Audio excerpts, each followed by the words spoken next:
নমস্কার বন্ধুরা, ছোটদের ভালোবাসা বড়দের প্রণাম জানিয়ে প্রতিদিনের মতো আজকে চলে এসেছি রান্নাঘরে। আজকে রান্না করব এই দই পটল, সব কিছু কাটাকুটি করে নিয়ে চলে এসেছি। আজকে করে দই পটল আর পুরো উপকরণে শুক্তোর জন্য নিয়ে নিয়েছি আলু, বেগুন, সাদা মারিচ, সজনে ডাঁটা নিয়ে নিয়েছি। আর এই পটলটা এইভাবে কেটে নিয়েছি দই পটল বানানোর জন্য। তাহলে রান্নাটা শুরু করছি। প্রথম থেকে শেষ পর্যন্ত পুরো ভিডিওটি দেখার অনুরোধ থাকবে।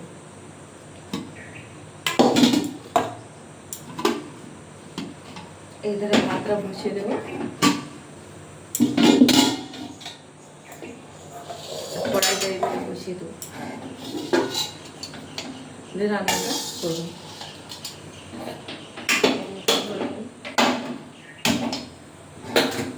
পটলটা ভেজে নেব লবণ হলুদ দিয়ে। পটলটা ভাজা হতে থাক। এখানে দই পটলের জন্য যে চাল মগজ ভিজে রেখেছিলাম, এটা পেস্ট করে নেব। চাল মগজ, দুটো কাঁচা লঙ্কা পেস্ট করে নেব। আর নিয়ে নিয়েছি এলাচ।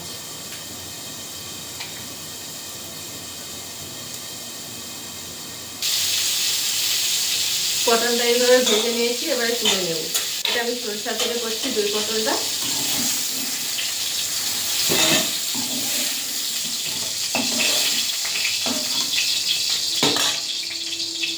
দিয়ে দেবো একটু তেল,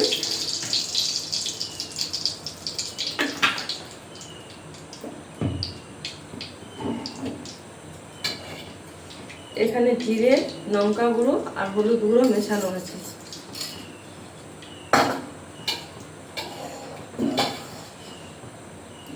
দুটো এলাচ দিয়ে দেবো।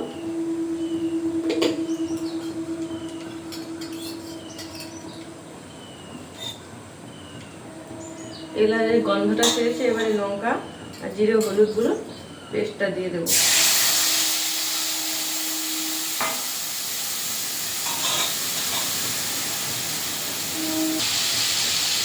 মশলাটা কষানো হয়ে গেছে, মশলা থেকে তেল ছেড়ে গেছে। ভেজে রাখা পটলটা দিয়ে দেবো পরিমাণ মতন লবণ দিয়ে একটু নাড়াচাড়া করে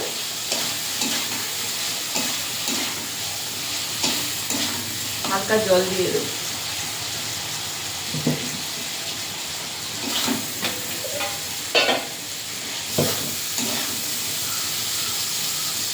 অল্প করে জল একটু দিয়ে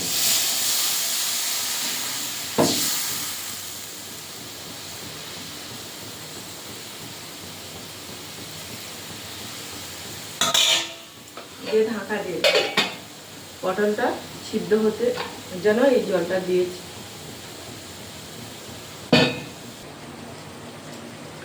পটলটা সিদ্ধ হয়ে গেছে। এবারে কেটে রাখা টক দই, চাল মগজ আর দুটো কাঁচা লঙ্কা পেস্ট করেছিল, ওইটা দিয়ে দেব।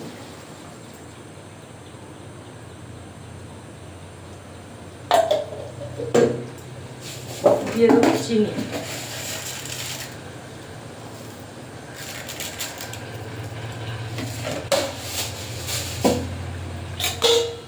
দিয়ে অল্প জালে একটু বসিয়ে রাখবো।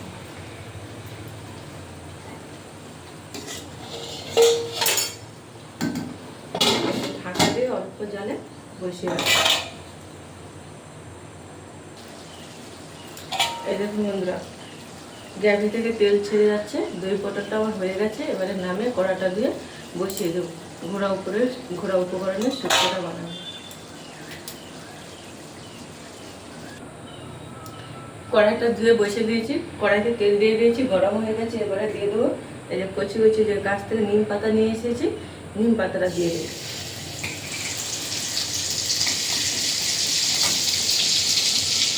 দিয়ে দেবো 5 ফোড়ন,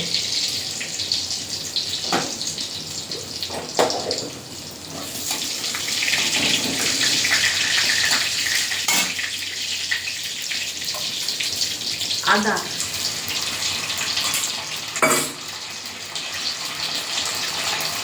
দিয়ে দেবো হলুদ,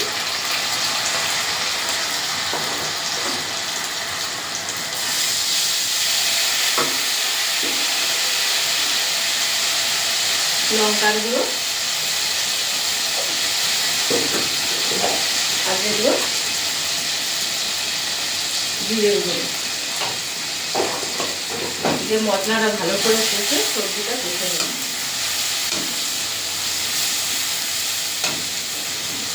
এখানে সবজিগুলো দিয়ে দেবো, ভালো করে কষে নেব। স্বাদ মতন লবণ দিয়ে দেবো, দিয়ে ভালো করে কষে নেব। শুক্তোটা হয়ে গেছে, এবারে নামিয়ে নেব।